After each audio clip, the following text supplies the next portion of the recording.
Well, we'll get going because it's 2 minutes past. I'm absolutely delighted to welcome you here today to the first guest event of 2021 for the Do Good Business Collective. And I'm looking around the virtual room this morning and I can see quite a lot of familiar faces and some less familiar. So if you haven't been to a collective event before, I'll just explain what the collective is.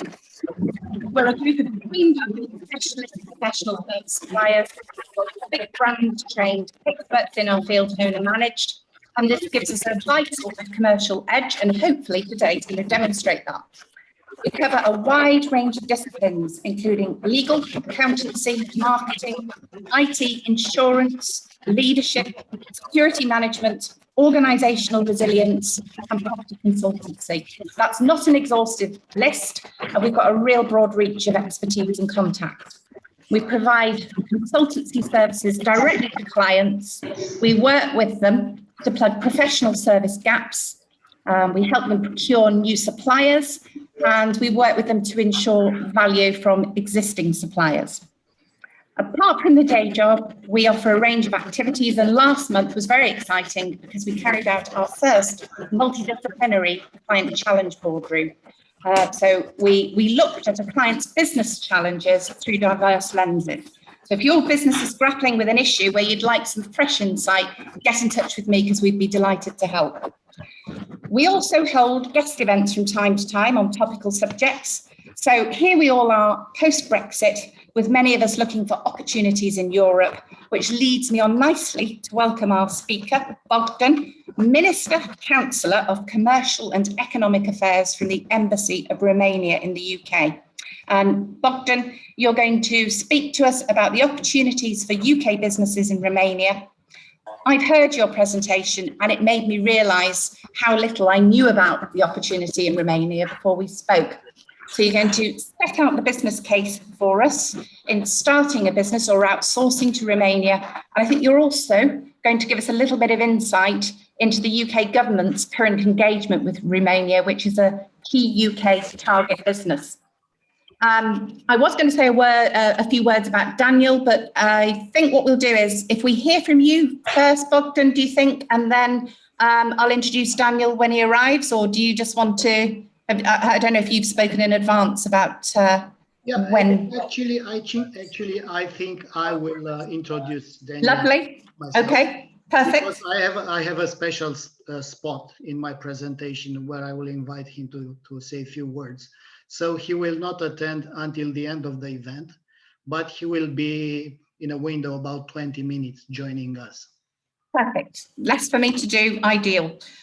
Okay, well, just a couple of housekeeping issues before we get going. If you have any issues with connectivity today, just come out and re-enter, and Scott's here to facilitate that. Please can you mute during the presentations? They are being recorded, they will be made available afterwards, and they will be placed on various platforms. So we're leaving questions to the end when recording is finished.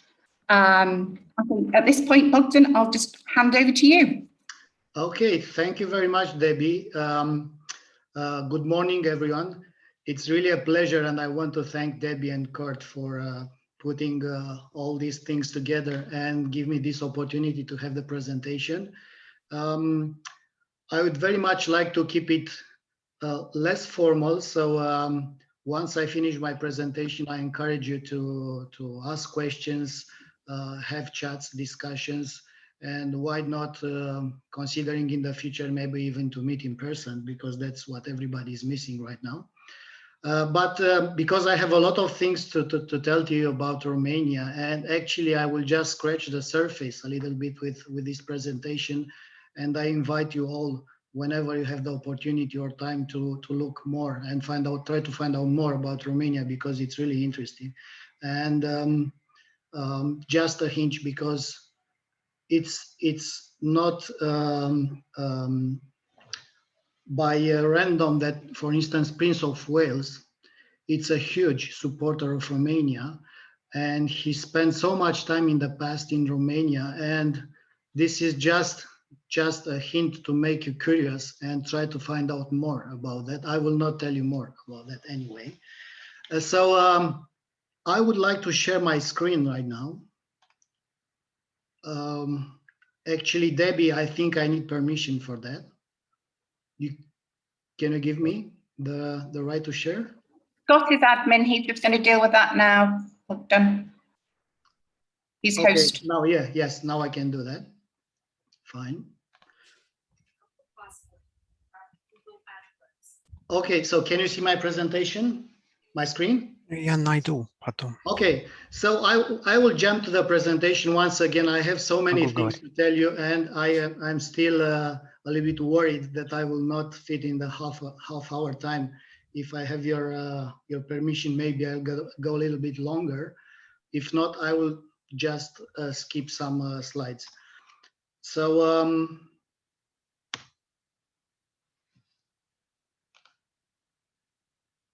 okay, fine. Okay, so why are we here now? My agenda is really actually very simple. I want to speak about why Romania it's a good investment, a good opportunity for business for UK companies. Why now? And draw some conclusions at the end. Few things about Romania as an overview. It's a country situated southeast of Europe. Actually, it's far east of European Union. The border with Ukraine in the east, with the Black Sea, and having neighbors Hungary, Bulgaria, Ukraine, as I mentioned, and Moldova. It's a quite large country. It's one of the largest in the region, population about 20 million, and GDP to 117 billion euros, an FDI stock 87 billion euros. And what is really interesting is that GDP growth for last year was really impressive compared to the general performance of countries. So we managed to have just a minus 3.9 decrease in GDP, which is really a good performance. And the prediction, as you see, for next year, it's to have an increase. I'm sorry, I cannot see my own slides. 4.3%.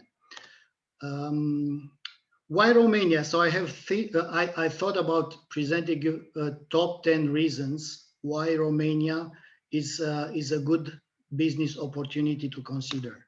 First of all, the position. As I mentioned, Romania is situated far east of Europe, far east side of European Union. Sorry, is the second largest country in Central Eastern Europe. It's the largest in Balkans. And it's situated at the crossroad of three very important markets, which is European Union, CIS, meaning Russia and the rest of the CIS countries, as well as Middle East. And considering that Romania, it's a good center for, it's a good place for running logistic operations, particularly if you want to address any of these markets or all of them. Second reason, Romania used to be, and it is a very important destination for FDI in the EU. As you see here, excepting last year, which was not a typical year, where the FDI decreased to 1.9 billion euros, we managed to have a continuous growth in FDI, and right now, the total value, as I explained earlier, it's like 87.5 billion euros. The most relevant fields of activity, so where most of the investments go. The first domain is manufacturing, particularly transport equipment, oil processing, chemicals. So Romania, it's very famous for automotive industry. It's almost 30% of the GDP. So many of these investments, and as you see a map later on, many of these investments go to these automotive and related industries. Then it's the construction and real estate. Romania, it's booming in real estate. So a lot of its investments, and it's a huge potential for growth. Once again, it's not only the residential, but also the logistic centers which are developed in a very fast pace right now. Then trade, 16% of investments or financial intermediation and insurance.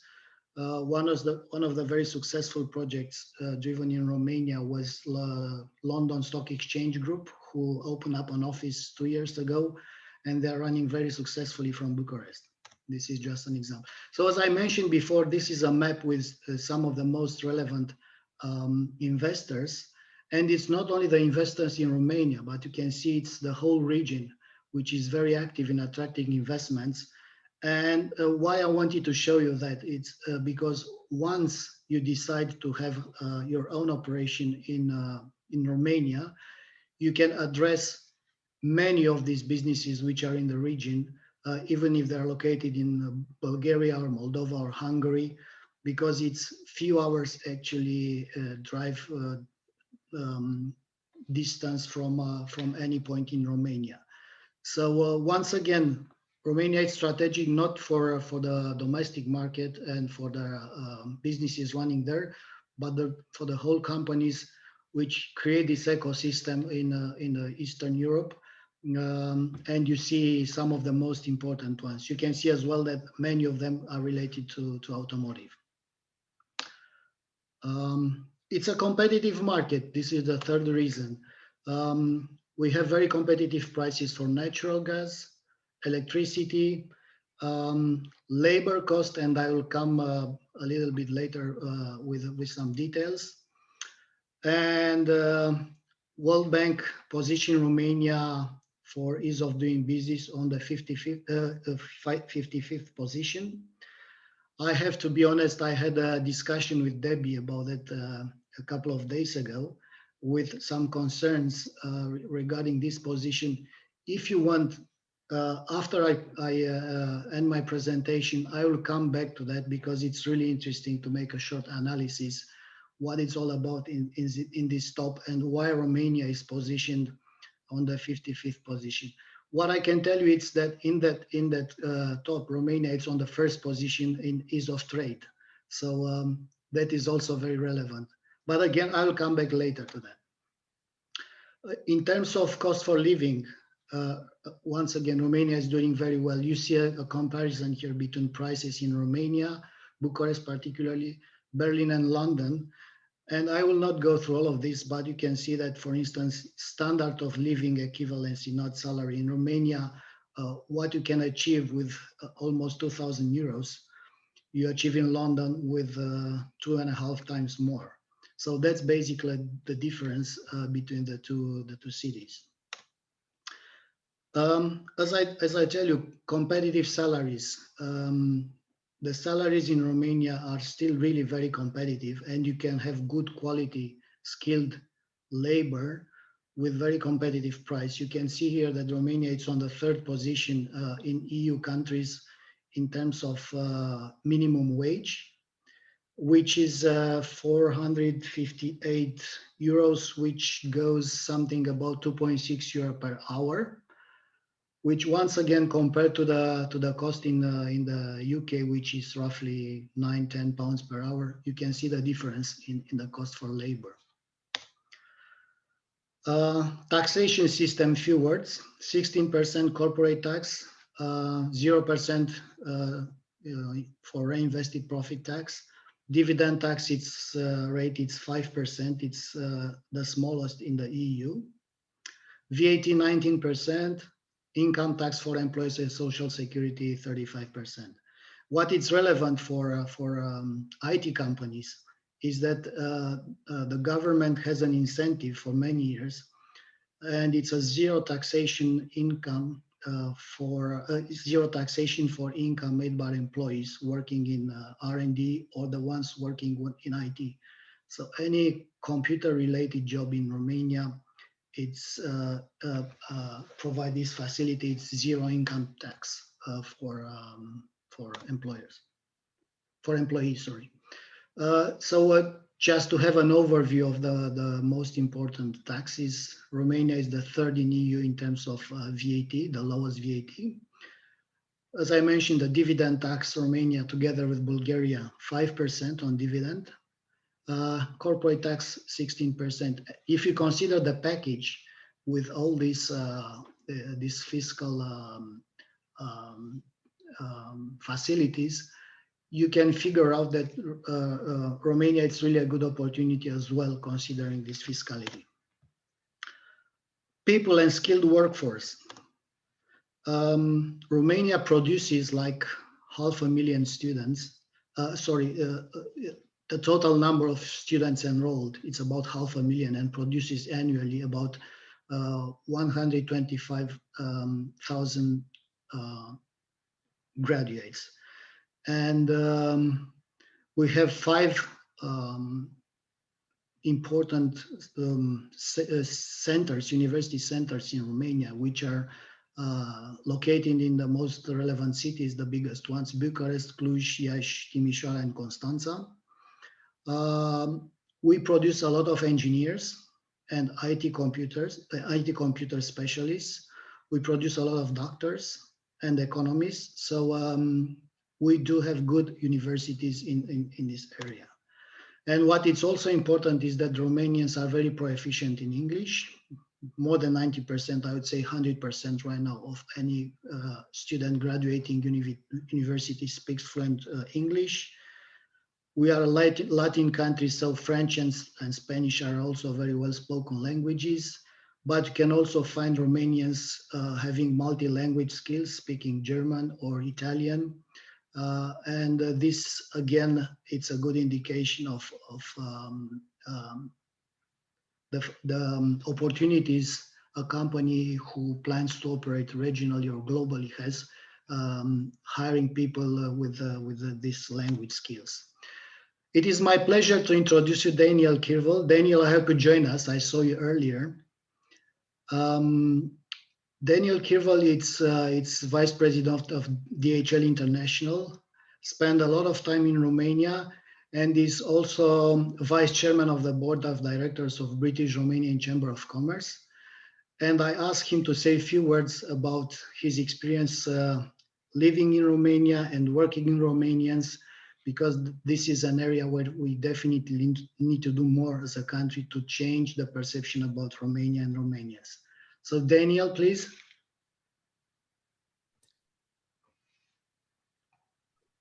Thank you, Bogdan. Thank you for the opportunity to speak today. It's always a pleasure for me to talk about Romania, about doing business in the country, my experiences in Romania. By way of introduction, my name is Daniel Cavell.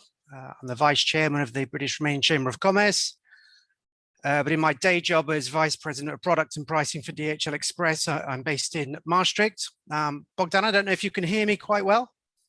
I certainly do. Okay. So prior to my previous appointment in Maastricht for DHL, I was based in Bucharest for 8 years, where I was MD for DHL Romania. And I had the good fortune to manage DHL in Romania, 600 people, over 75 locations. Partly to do with that, and also my love for the country. I'm always delighted to speak to people who may be interested in doing business in Romania. I believe personally it's the country that I know best in a way. So the first thing I would say about Romania is that it's totally unexpected in a way. And for 20 years, I've been an expat working with DHL in some great locations: Moscow, in St. Petersburg, and Brussels, Dubai, Qatar, and now in Maastricht. And for sure, I think that there isn't a country like Romania. And I'm not necessarily here just talking about the growth that we enjoyed in DHL Romania during my tenure. There's a great phrase which I don't quite 100% agree to, which is that Romania is a country that nobody wants to come to, but nobody wants to leave. And I can see where that comes from, because many people, including myself, arrive in Romania for 2 to 3 years, and like me, stay for several. So to me, it's a bit more of a sort of personal view of what Romania offers. And I think for me, when I sum up Romania, it's the opportunity to make a difference. And I think, that's firstly the case in business, in society, in education, traditionally NGOs, obviously Romania is well known. in that area. Personally, I was very involved in northeast Romania in some of the very worthy causes in sports. You know, personally, I'm honorary president of a rugby club in Romania. And whatever you do in Romania, to me, there's a sense of energy in the country, which is almost, it's something that you thrive off, I think. There's a sense that things are growing. There's a sense that things are getting better. And certainly in my 8 years as MD for DHL in Romania, the country made huge strides forward. I think what Romania has also is the opportunity to fill gaps in the markets that simply don't exist in other countries. So, you know, whether that's with a product, whether that's in a service, whether it's in education, there are so many areas that Romania can benefit from investment and can benefit from things that we as Brits, you know, do extremely well. I mean, you can set up a company very easily. I can say from experience with 200 lei as capital, that's what, about £40. You know, and once you've done that, I think there are things that, you know, Romania has, such as very friendly taxation, dividends, which is extremely a system which is extremely attractive. So from an SME perspective or micro enterprise, I believe it's pretty easy to do business in Romania. If you're talking about workforce in Romania as well, and my point here is, I would advise you not to listen to what I call lazy myths. You know, so, you know, when you hear the word Romania, maybe, you know, you have certain preconceptions, and to me, far too often, and it's disappointing really, to listen to these myths, because, you know, it is definitely true to say that your Romanian workforce, maybe some of your partners, you know, they may need a little more guidance than you are used to, but I can say for sure that intellectually, in terms of the output that you can expect, whether it's a multinational company or a micro enterprise or whatever, they will be absolutely second to none. And again, probably I go back to my 15 years in Eastern Europe, you know, comparing Romania not just globally, but also to its neighboring countries. To, again, I think that underlines just how, you know, easy it is to do business in the country. You know, and whilst I would never speak ill of any other particular country, you try going to some of Romania's neighbors and having conversations in English in the streets, or, you know, that is something that really is a forte of Romania. Indeed, speaking about language, you may not know, to me, Romania is up there with where I am now, the Netherlands or Scandinavia, in terms of level of English language. One of my friends who's general manager for Intel in Bucharest said to me recently that we do not consider English as a second language when we interview our candidates, because we just take it for granted that, you know, that they're going to know English. So we look for another language. So again, the language capability, and Bogdan will have mentioned it, is absolutely the case. And I totally agree, you know, with Bogdan about, you know, when he put that map up of Romania with its industry, one of the great things about Romania, to me, is its booming provincial scene, which is quite unique, whether you are up in the IT industry in Cluj or Timișoara, capital of European culture this year, Iași, the big investments that have gone up there. You know, and that's before we talk about clearly something that Prince Charles is very fond of, the Transylvanian beauty and the countryside there as well. So to me as well, Romania is, it's one of the most European of European countries. You know, they value European values. The people are very well traveled, they're very educated, and I do feel that it's a very good fit for, you know, any number of, you know, we mentioned London Stock Exchange Group, but the multinationals that are there, it really is. Obviously in the UK, I don't really want to talk about climate. I don't need to mention that it's been 29 degrees for the months of last week in Bucharest. So, but that being said, you know, my personal experience is Romania is tremendously welcoming to foreigners. There is none of the occasional barriers that some of the other neighboring countries may put up. It really does welcome foreigners with open arms. And yeah, so those are a few of my thoughts. I think, you know, without wanting to be seen, you know, as somebody who has too much sort of a rose-tinted view, it's definitely true that, you know, there is a certain bureaucracy with Romania. But again, in the last 10 years, I think that's hugely improved. And, you know, when everybody's talking about vaccinations, I think if you're interested, go and have a look at the Romanian vaccination platform. It's absolutely, it's first class, absolutely first class. And, you know, typically Romanians I find to be very modest, and they're not too sort of, I don't know, bombastic about their achievements. But to me, that is part of their charm, you know, yeah, that modesty as well. So happily also, there does exist a strong British-Romanian Chamber of Commerce to help you in Bucharest, and actually not only, we have representation in Cluj and Sibiu, soon to be in Iași as well. And for the cost of membership of the Chamber, you know, we're always very happy to help with partner identification or networking, consulting, you know, general advice about the country. And I suppose even more happily, we're going to be opening a UK office in Q4. So we're working very closely on that as well. And I will be relocating to the UK to run that. So please reach out to me, Bogdan, on LinkedIn or wherever. We're happy to chat further. And I'll probably just finish by saying, you know, to me, Romania, you know, I left Romania last year, but it definitely hasn't left me. And I would definitely not hesitate. It is a great place to invest in, to do business in, and definitely to live in as well. And with that, I'll hand back to Bogdan.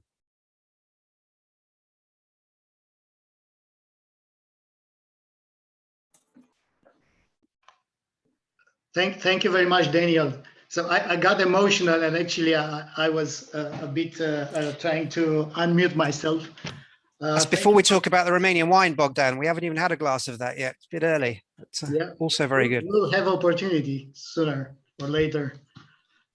Once again, thank you, Daniel. It was really good listening to you, and I guess you know, I always say that the best ambassadors our country has are people like Daniel, who spend their time there, understand our culture, understand the people, and they can talk honestly about that, because it is also true that the Romanians are not perfect. And again, I had a discussion with Debbie about that, about concerns and rumors. You know that, for instance, Romania has one of the largest communities in the UK. I guess unofficially there are about 1 million Romanians living there, maybe a little bit less.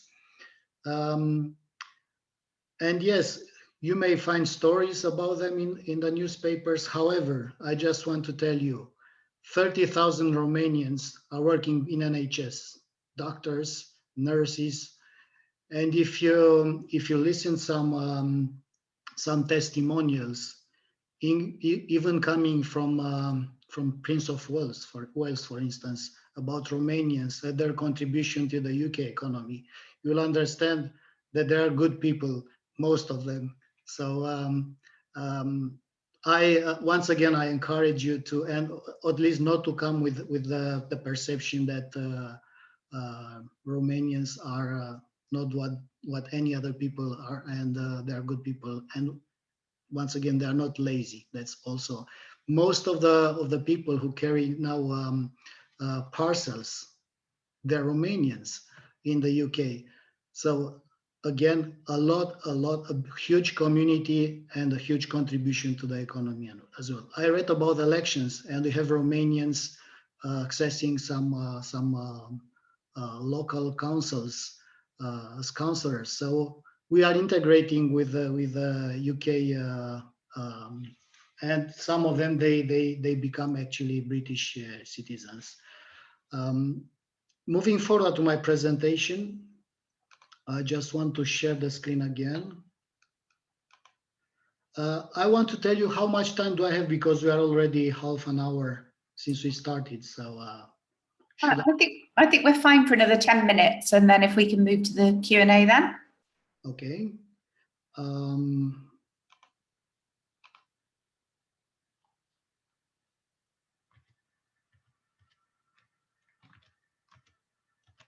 Just a second, please. I'm trying to put back the presentation. Okay. Can you see it? Yes. Yeah. Yeah. Okay. Thank you. So the seventh reason why Romania would be a good opportunity, it's the unmatched investment support the government has for FDIs and also for any type of investment, actually. We have a famous state aid, which is which grants 50% of the value of the investment for any investor starting up or doing a greenfield investment in Romania. And this goes in construction of new buildings or acquiring the production equipment, renting costs for existing buildings, but those are deductible just during the start of the operation. Acquisition of intellectual property as well. And there is another state aid scheme, which is related to salaries. So the state support salaries for 2 consecutive years for new investments, but this also come with some requirements. I wouldn't go deep into this state aids. However, anyone who is interested, I can provide much more detail about that. Anyway, this year it's a good year for investments because still the level of support is 50%. We expect in the future this percentage to go lower, which actually happened in most of the EU countries. We are still in the position to provide this level of support, which makes Romania very attractive. And you have here just few examples of successful projects which ran in the past and they got funding through the state aid, which was about 1.5 billion euros in total for the last 7 years. This is a map showing the level intensity of support according to the region in Romania, except of Bucharest region and the west side of the country, where the support is the intensity is 35%. Rest of the country got a 50% intensity. Those are the areas which provide most attractivity for investors right now, because, for instance, you see the northwest region is not very far from the west region. So from the location perspective, it's more or less the same, but the level of support it's higher. So these are things to be considered whenever someone wants to make a decision. Okay, it's also related to the markets and distribution. Industrial parks. Romania ran in the past a huge program to stimulate creation of industrial parks, and right now we have about 100 industrial parks. What it's all about, these parks, what it's relevant is that once you decide to make an investment in a park, you have a lot of other fiscal incentives or facilities coming from the law of the industrial park. For instance, you have all the utilities provided by the park. You have deductions, exemptions on land, on building and urban planning taxes, some other incentives provided by the local administration. This could create an excellent fiscal package. So in addition to the state aid, which goes to 50%, an investor could have extra facilities, fiscal incentives, which will boost its investment. So right now in Romania, this area of investments, it's very dynamic because of this package of incentives. And industrial parks are relevant for one more thing. If we would look to the top with ease of doing business in Romania, the main 3 reasons why Romania stays low on this top are the time to obtain a construction permit, the time to, what was exactly? Anyway, they were related to construction and time to obtain different permits. If you go to industrial park, this will happen very fast. So you will rely a lot less, or you'll depend a lot less about local administration, or the local administration, it's owning the park, and they are interested to do all the things necessary to start an investment very fast. So you actually, the top, it's not misleading because it happens for other investments to take longer. However, if you wisely choose the place to invest, it's not only that you get good fiscal incentives, but you have an accelerated time to develop the project. Connectivity, I will go quick through this. We have a lot of airports spread across the country. Many of them have direct connection to the UK. We own a third of the Danube River, so naval transportation is also a choice going up to Germany. And we have two ports at the Black Sea, Constanța and Mangalia. These are excellent gates for supply chain coming from Asia. As you can see, it's a 6 days time saving compared to the biggest port in Europe, which is Rotterdam, because we are closer to Asia. Road transportation, I just dropped few Google Maps here just to see the time needed to transport from Romania, for instance, to Dover. It's about 24 hours by car. So you can reach nearly any destination EU except Spain, which is a bit far, in less than 24 hours by car. As well as Turkey, it's 15 hours to Ankara, and Ukraine as well, 20 hours to Kiev. Because I mentioned at the beginning that strategical position we have and the connectivity with the Balkans, with EU and CIS, you can see why, from logistical perspective, Romania is a good place for logistic operations. And not to mention that the domestic transport has very low rates in Romania, and a significant part of the European hauliers are Romanians, and it's a big industry in Romania. The last but not the least, there are significant British investments in Romania, as Daniel mentioned before. It's not just about London Stock Exchange Group, but there are a lot of investors who open up operations and expanded, not to mention about Ford, which is one of the largest British investors. Ford Puma, it's entirely produced in Romania, for instance. You can see it running on the roads in the UK. British American Tobacco, GlaxoSmithKline, Liberty, which owns a steel plant, the largest steel plant in Romania, Endava IT, Deloitte Digital, for instance, 500 people employed in Romania, delivering globally. Spearhead International Suez, so many industries, and there are roughly 6,173 companies with British capital in Romania. Total inward investment, nearly 1 billion euros.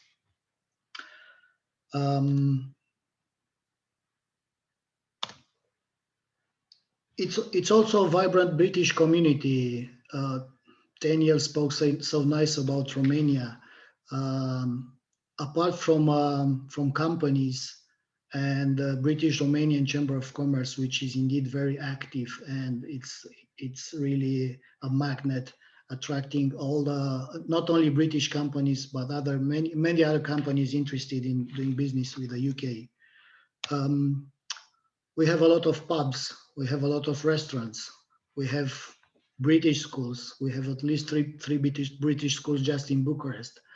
So yes, it's a vibrant British community.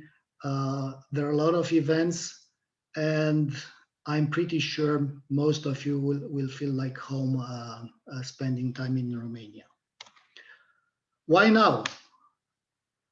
Because there are some opportunities, and they're right now. It's Brexit, which creates the premises for offshoring, post-pandemic changes in supply chain, and not only large infrastructure projects to come in Romania in the following years.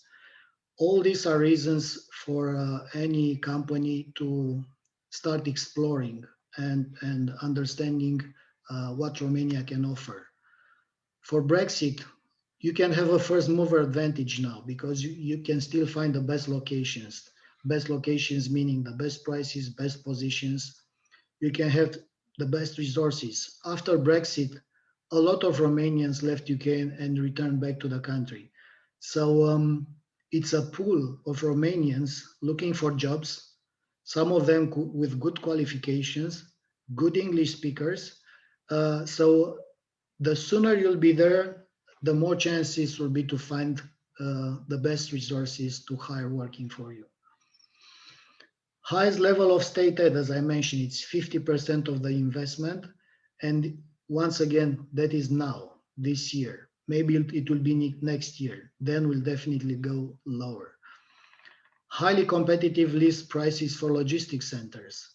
You can find places to rent for as low as €2 per square meter, which is significantly low compared, for instance, with prices you can find here or anywhere else in Europe.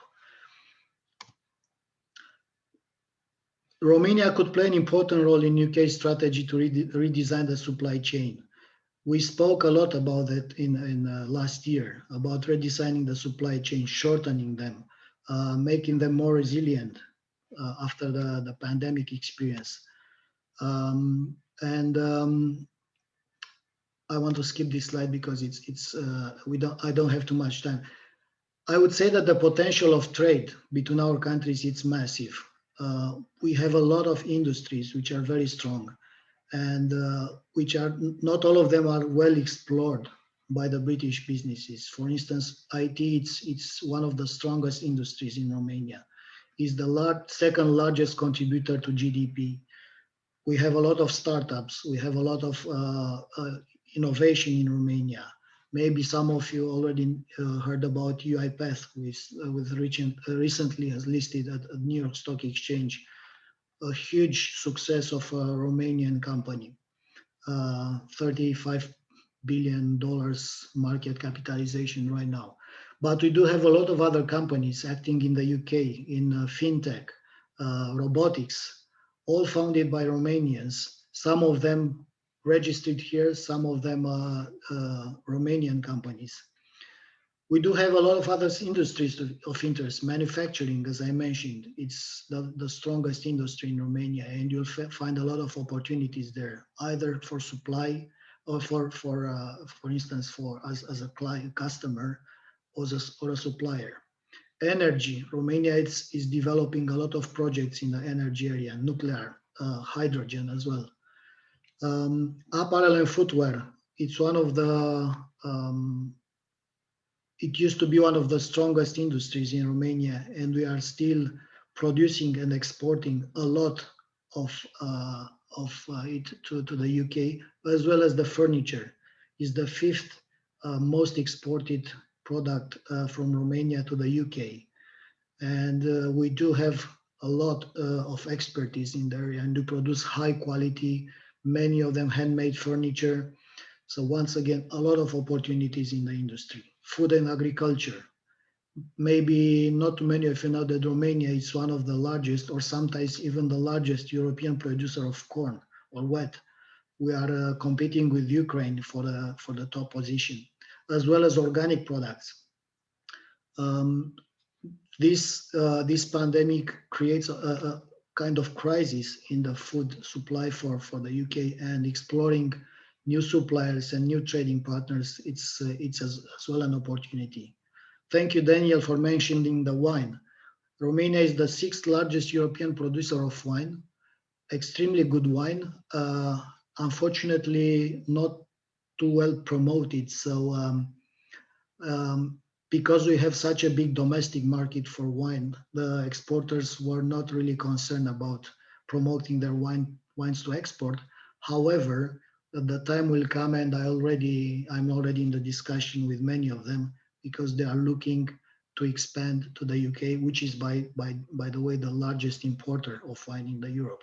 So new opportunities.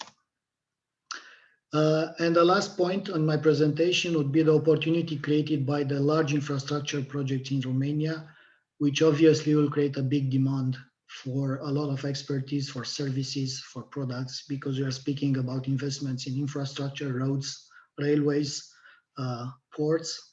We speak about the investments in energy, as I mentioned, in national healthcare infrastructure, where we need huge investments, regional hospitals, local hospitals, a lot of solutions for health. Tourism, it's another area which is not mentioned here, and agriculture as well. So big opportunities coming in the next years. Debbie mentioned at the beginning of my presentation that I will speak a little bit about the governmental relationships between our countries. They have been intensified in the last couple of months. And both parts, we realize that there are so many opportunities which are not explored. And right now we are trying to build up a plan to explore more these opportunities and see how we can support each other. For instance, Mr. Minister Hans came to Bucharest a couple of times already, and in June it's planned to have the visit of our Minister of Economy and Trade to meet Miss Elizabeth Truss. So these are steps in engaging more and opening up new ways to create business opportunities between the countries.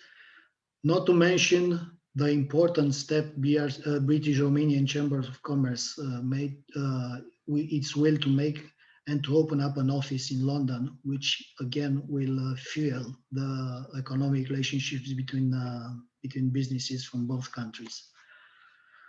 So for the conclusions, I just summarize the top 10 reasons why is Romania a strategic choice. It's about the position, the experience already the country has with FDI projects, the competitive market, as I mentioned, good prices for utilities and cost of living, competitive salaries, competitive taxation system, skilled workforce, support from the state for investments up to 50%, industrial parks, which create new fiscal incentives and shorten up the investment phase, connectivity, and significant British investment. Sorry, it's a mistyped in the presentation. Thank you very much. That was my presentation. I know it was a bit longer than expected, but once again, there are so many things I wanted to show you. And right now I'm very open to take questions. Bogdan, just before we move to that, could I ask you to pass host back to Scott, because there's a couple of people in the waiting room that I think need to get back in? Yes, absolutely. Absolutely. Just a second. Okay. Should I do something? Should I? If you just passed host back to Scott, make him host. Okay. You might have him as admin.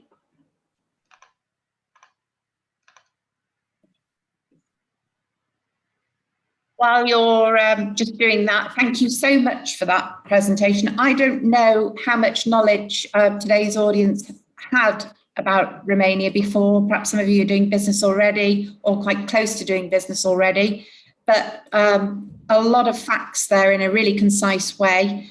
Bogdan, am I correct in thinking that you're okay with us circulating your presentation afterwards? Because sure, I will share it with you.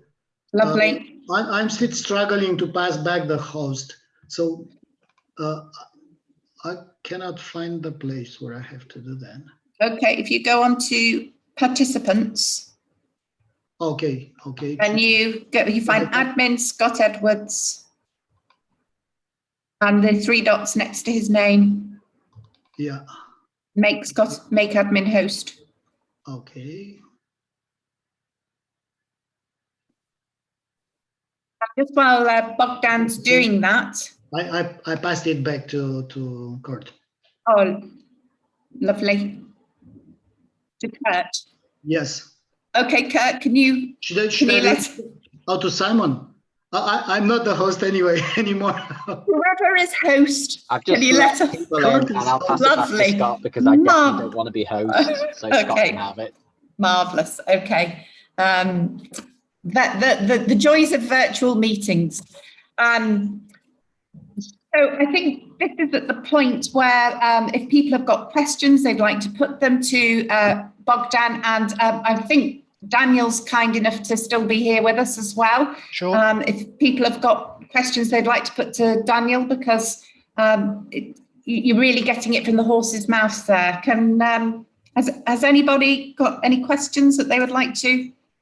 I also want to introduce and join us my colleague Laura.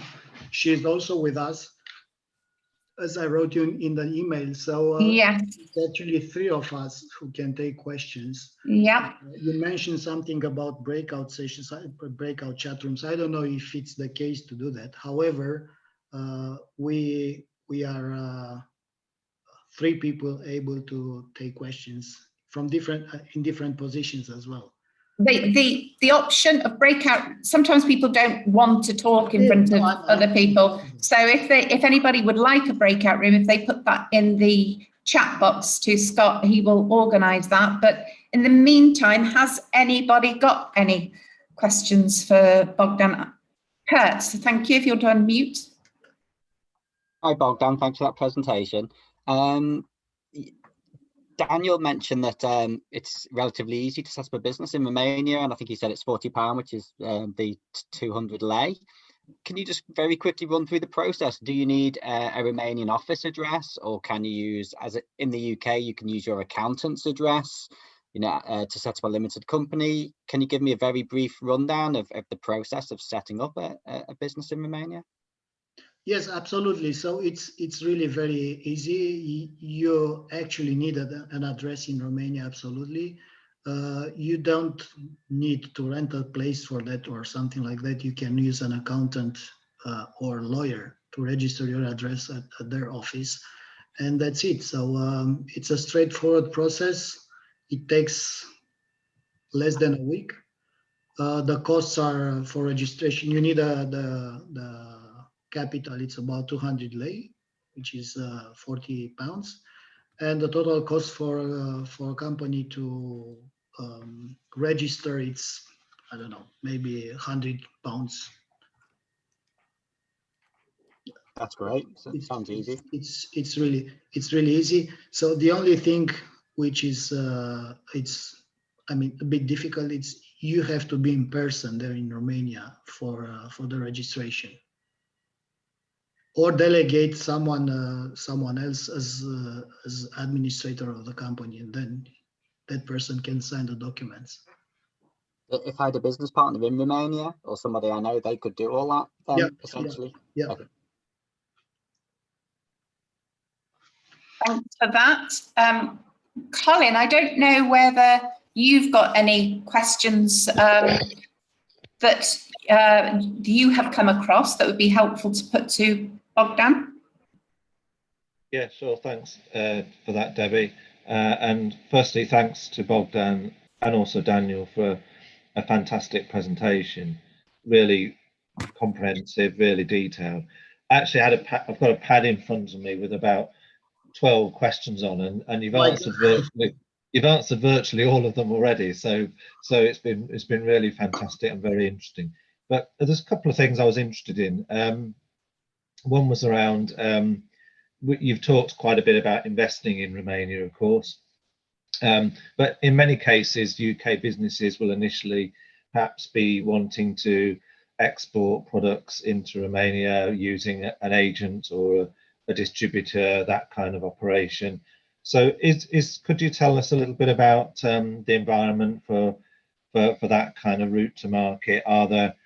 Is there a good supply of potential commercial partners for UK businesses in Romania? Okay, so thank you for the question, Colin. Absolutely, you can start exporting using a partner or an agent, and there are many businesses already doing that.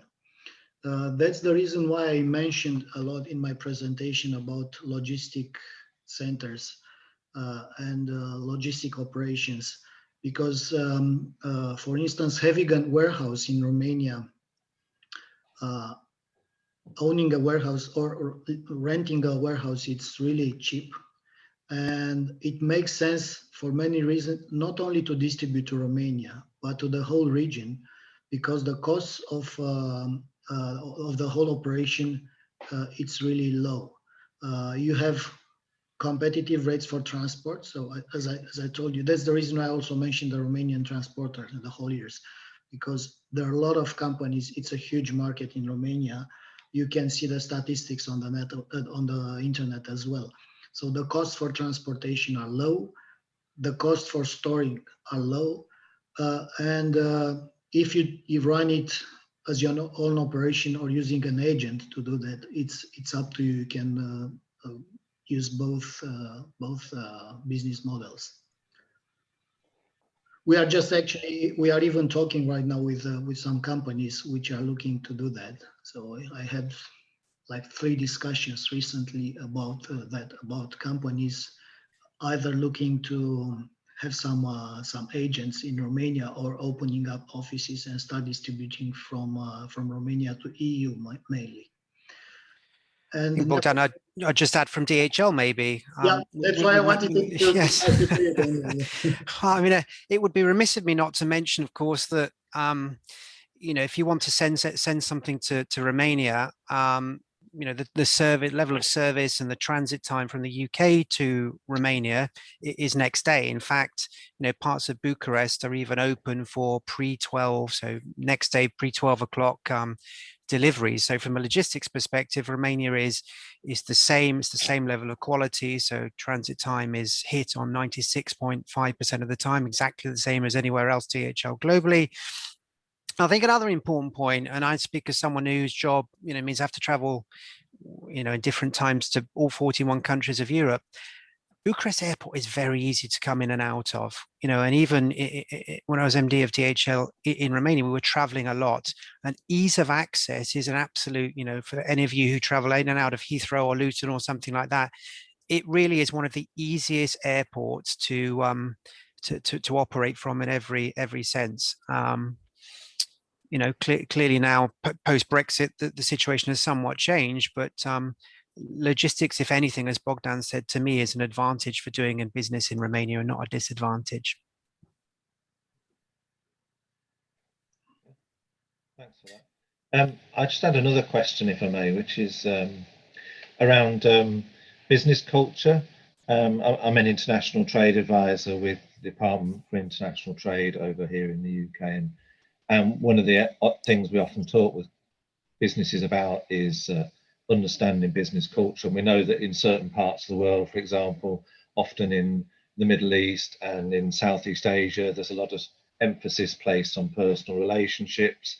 In other parts of the world, we could mention business is very transactional and arguably superficial. How would you describe the business culture in Romania? And what would be your top tip to make a good impression with a Romanian customer or partner? I think, Daniel, it's more honest for you to take this question rather than I. Don't do what I did on my first day in Qatar, which was sit with my shoe up, facing the person that I was talking. That was the Sheikh partner of DHL. Wasn't a good idea. I think there are less pitfalls in Romania. I think, you know, I came to Romania having been many years in Eastern Europe, and I presumed that, you know, some of the things that are acceptable in, you know, Bulgaria, Russia, I was many years, would be the same. But to me, Romania, I mentioned it, it's an oasis of Europeanism. So there's none really of the sort of Slavic, you know, work hard, play hard type thing. I mean, Romanians are very cultured. They're very reserved. They, to make a good impression, I would say be early. Romanians typically are not, but we, I think, you know, as Brits, hopefully we kind of had that in our armory. And I think actually what I would say is show a bit of interest in Romania. Romanians, for some reason, are always surprised when, you know, and I've been learning Romanian, I speak Romanian with my Romanian teacher for years and years. And she says to me, I still can't quite believe why you as a Brit are interested in Romania. And actually, if you're still interested and your friends are still, maybe there's something we've got in this country. So Romanians are very modest. They're very underspoken. They don't like to blow their own trumpets about Romania. So any interest you can show in them, I think really sets a very good impression, because they assume you know nothing. And unfortunately, you know, foreigners should know more about Romania, and they generally don't. So do a bit of homework, and it really does go a long way, I think. And if I may, Daniel, I would add that Romania has a culture for negotiation, which is rather, it's typical Balkanic. Whenever you want to close a deal with a Romanian, you have to be prepared to negotiate, and that's probably the culture of many of them. So they started with high prices, all of them, just because they know it's a matter of negotiation.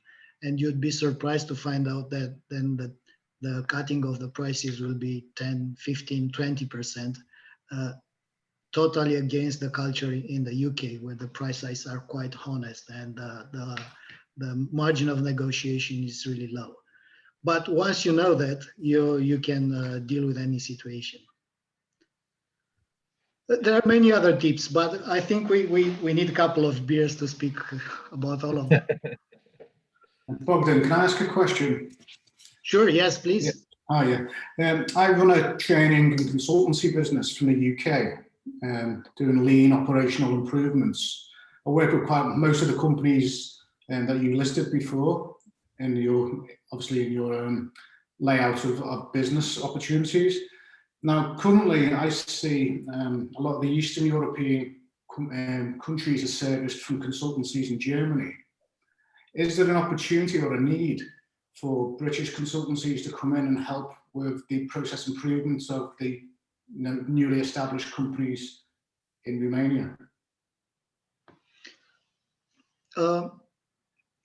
Absolutely. Actually, I think, and Daniel, you tell me if I'm wrong, I think that many members of the British Chamber of Commerce are advising companies, providing different consulting services to British investors, to British companies. In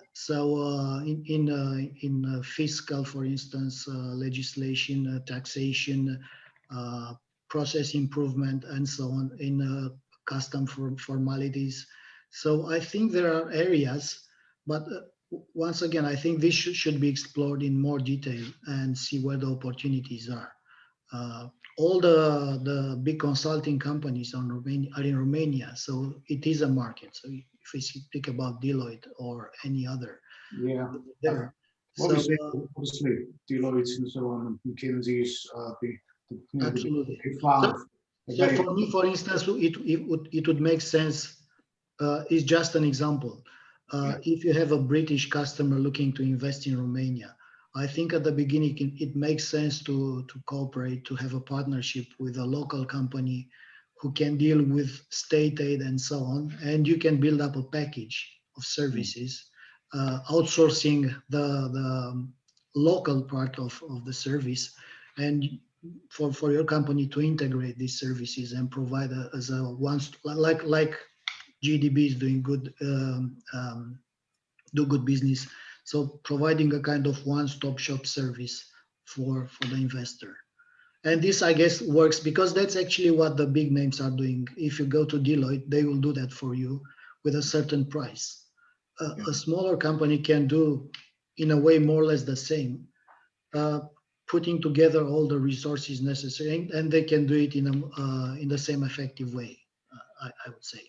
I agree, Bogdan. I mean, I think one thing we do have in terms of British goods and services is stamp of quality, and that's extremely appreciated in Romania. So I think there's also a little bit of a, because Romanians are so respectful, they will always give you the time of day. They will always give you their time. And Bogdan is right. We have several members of the chamber who are in not dissimilar business to you. And amazingly, and I think probably this is a bit of a Brexit impact, but even though we've really only been able to do stuff online and Zoom and what have you, our membership list of the chamber's grown in the last year, which I find quite staggering. And of course, I'm biased, but if I was in your position, I'd invest those £200 or £300, whatever it is, and I'd make sure I got the most out of a chamber of commerce, because my previous life 20 years ago, I set up the Russo-British Chamber of Commerce in St. Petersburg, and it was really, and the same way as BRCC, it's a conduit through which you can suck all the resources of the chamber that you can, make contact with potential customers, and use it as a bit of a marketing agency to promote yourself, for really just to see how it goes, kind of thing, and then you can renew or not renew. Yeah, well, I've just done something similar in the Middle East, in Dubai, where I've joined a consortium of boutique consultancies. So it gives us the strength of 300 variety of consultancies to support a region. Yep, So, exactly. Exactly. So, okay. Thanks. Thanks for that. Has anybody else got any questions that they would like to raise? Lisa, can I ask you to... Thank you. I just wanted to ask what the attitude and culture is like towards health and safety, particularly in the leisure market, but anywhere really. It's hard for me to talk about that because I haven't been back in my country for so long, but I think we do have the same responsible attitude as most of the countries does during these times. So as Daniel mentioned, the level of vaccination in Romania, it's decent, it's pretty good. It's not as advanced as here. However, the government is making huge efforts to roll out the program, and the platforms are really good for making an appointment and get a job. The hotels also went to a process, and they had to adapt to the new rules. So basically, they reduced the number of seats in restaurants and took all the measures like sanitizing and everything else. On the other hand, I would say, as far as I know, the Romanian culture, people are a little bit more relaxed in Romania. So even if the rules are quite strict, they are not enforced. So you can see a level of relaxation. The hotels are open now. The restaurants are open in most areas of the country, and it's a local decision at the authority level if they want to keep them open or shut down the restaurants, for instance, once the level of infection goes up to, I don't know, 3 per 1,000. So coming back to your question, I would say, and I'm not sure if the question was about, I mean, is about the intention of traveling to Romania if it's safe and all the measures are in place, or it's something else, just to make sure that I understand. Yeah, it's really more about the general attitude towards if there are rules in place, what's the general attitude of a Romanian? So in the UK, if we're talking about health and safety, say in children's play areas, we're quite strict here and there are quite a lot of rules to follow. Mm-hmm. I just wondered what the attitude was like in a Romanian play centre, for instance. Well, I definitely most of the people are following the guidance from the government.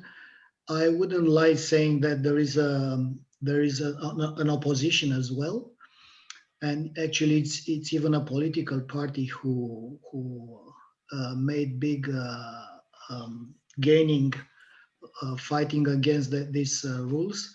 But I would say this is a very small minority of the population. So most of the people follow the rules. You see most of the people wearing face masks on the street. The authorities are taking the right decisions whenever the infection rate goes higher than it should be, and they're closing the restaurants. In Romania, for instance, were tougher restrictions in certain moments than they were here. For instance, no one was allowed to go out of the house after 10 p.m. or 9 p.m. When the infection rate was high. Just because the authorities were, because on the other hand, we don't have the resources. UK has to fight with that. So you have to go really deep to the restrictions as long as you cannot handle a high rate of vaccination and so on. So I would say people are responsible, and most of them follow the rules. As far as you see, Romania is doing pretty well in terms of handling this pandemic, and the economy is open as well. I would add, actually, and looking at the economics of Romania, Romania's recovery from the situation will be faster than many others. I think the issue of leisure is a very wide one, but I'd agree with Bogdan. You know, when the pandemic started in Bogdan, we didn't leave our house for 11 weeks. It really was that strict. But, you know, you look at other areas, and I think it comes back to that discussion about myth and reality a little bit. I mean, you would probably be amazed if I said to you that Romanian hotels are far, far better than in the UK. You go on a business trip to Cluj or Timișoara or Sibiu, you will without doubt stay in a nicer hotel for your 3 or 4 stars than in the UK, and it will cost you between, I don't know, 50, 60 euros. In terms of schools and children's play areas, not the same as the UK for sure, but equally, and particularly, you know, the historical reputation of Romania probably speaks a bit differently, but I would say, you know, and I'm very involved with school projects up in the northeast of Romania, and so I can speak for some knowledge that 95% of Romanian schools have almost been rebuilt, you know, using European money. So the actual facilities of the schools are absolutely fine. In terms of the awareness of, you know, health and safety and, you know, access for everybody, it's not there. But again, I go back to what I said. In the last 10 years, it's unrecognizable in terms of the progress it's made, and this is why, to me, Romania is an absolute to buy if you're talking in sort of stock exchange, but because it will continue invariably and inevitably to move forward. It has funding support from it. It's part of Europe.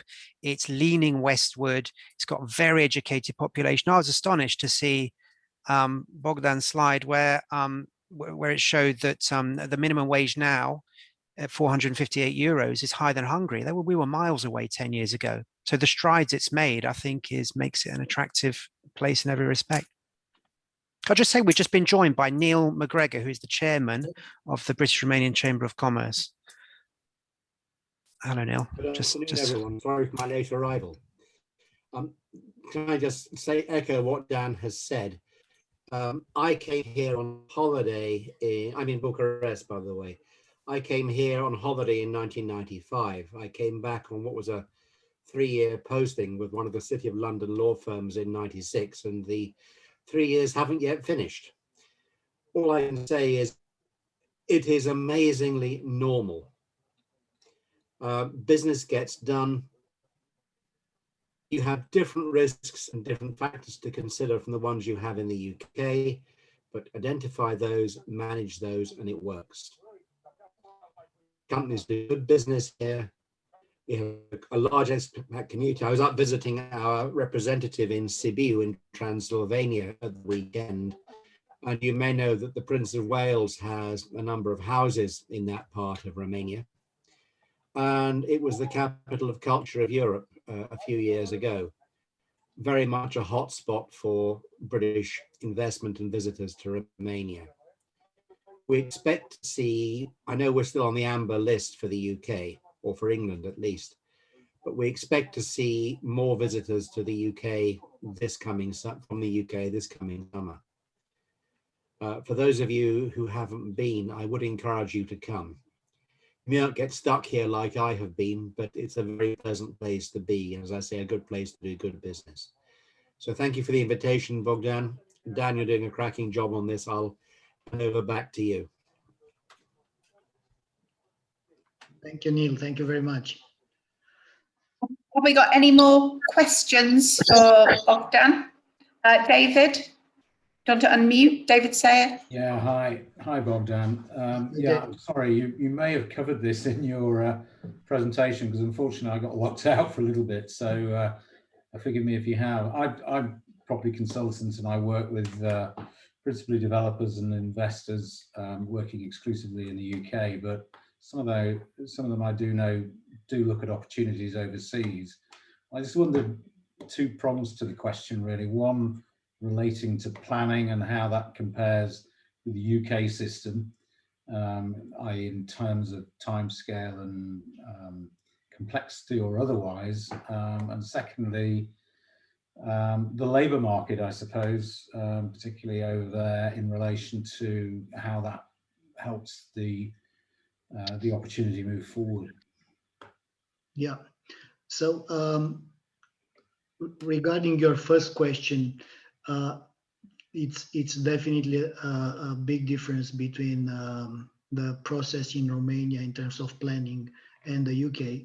I'm not an expert in real estate. However, as I already spent a year there, I can see many differences, and that is actually one of the things which puts Romania on a low position in the top of ease of doing business. It's about the project planning in terms of construction and so on.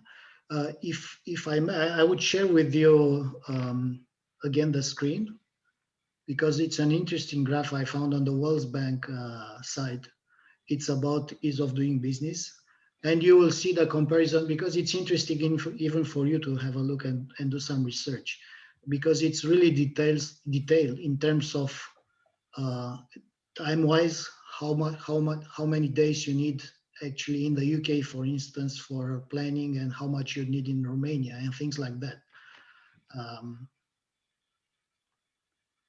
I think the issue, Bogdan, is you're not host anymore, and you're not host, and we don't have your presentation. Scott, are you passing over to Bogdan? I promise. Yeah, you should have it now. You're host now. Scott, this time I will give it back to you. Yeah, you are the host now. Okay, thank you.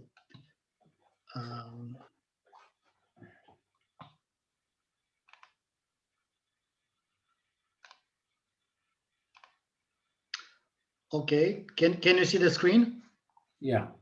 Okay, so if you have a look on this website, which is called doingbusiness.org, which actually it's a World Bank product, you would see this interesting information about and the way they structure this talk. And if you look at the UK, there are some features they're analyzing for the ranking. Starting a business, dealing with construction permits, getting electricity, and registering property. Those three areas are the areas where Romania is supposedly to do bad. So if you look at the UK, for instance, UK it's on the 23rd position in terms of dealing with construction permits. If we look at Romania, actually I have another one.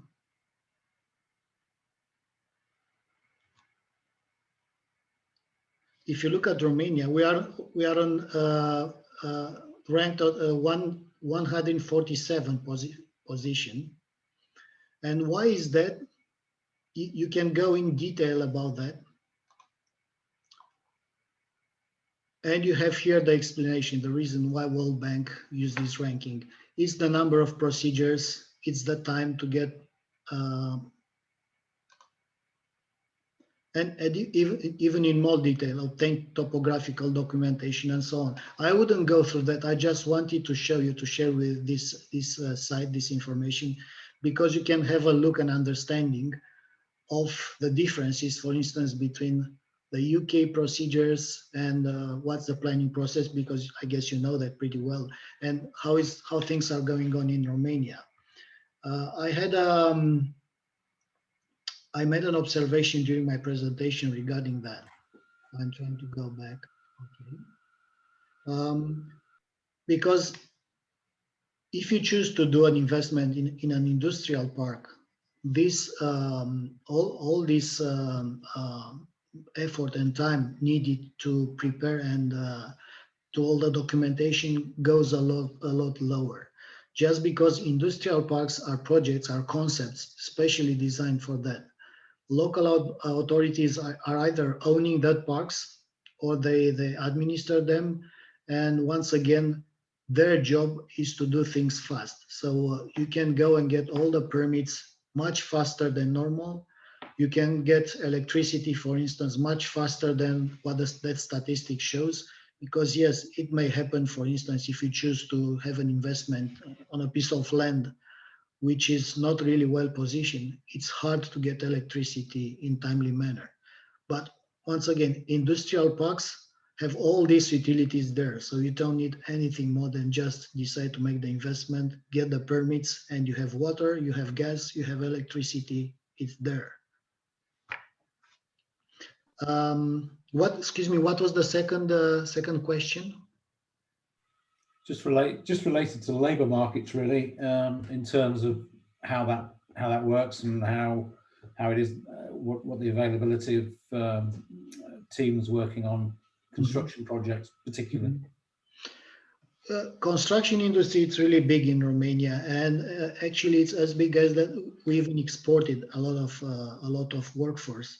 So if you have a look on the UK market, there are a lot of Romanian construction firms owned by Romanians, and there are a lot of Romanian workers.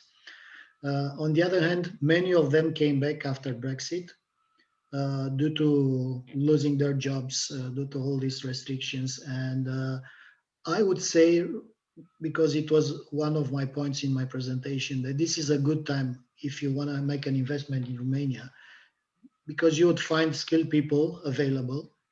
The unemployment rate in Romania is roughly about 4%.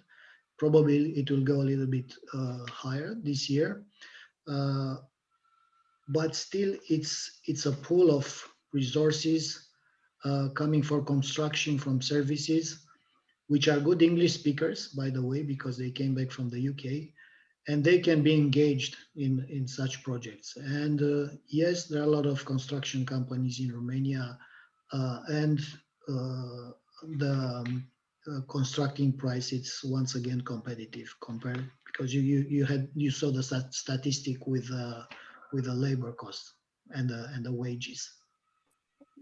I'll take a look at that again. Thanks, that's very helpful. Okay. Thanks for that, Bogdan. I'm looking at time now, and we're approaching 25 past. Has anybody got any burning questions that they want to ask now? I'm really happy afterwards to put people in touch with our speakers today. I'm thinking that we've taken in a lot of information, and what for me has been great today has been the mix of the technical information and then the practicalities from Daniel. That's worked really, really well for me. So on that basis, I'm just going to thank you both, Bogdan and Daniel, for your input today. I can tell from the amount of questions we've had that you've really engaged people and interested them in the information that you've had.